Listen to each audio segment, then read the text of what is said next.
So many females gathered together on this cliff inevitably attract the attention of a rival adult male. His aim is to defeat Scarface and take over his females.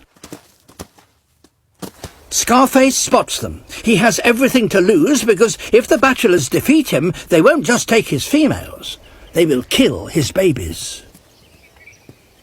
Scarface warns them to keep their distance, but the bachelors continue their advance.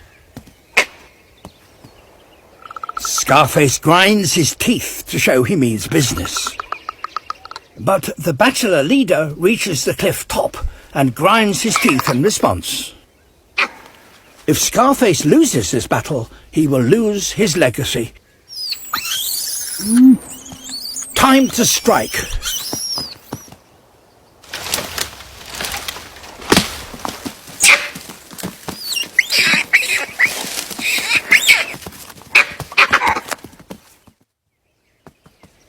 Scarface has won, and he returns to a hero's welcome.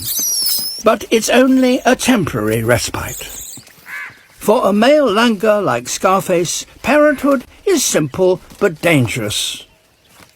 He has banished the bachelors and saved his offspring, for now at least.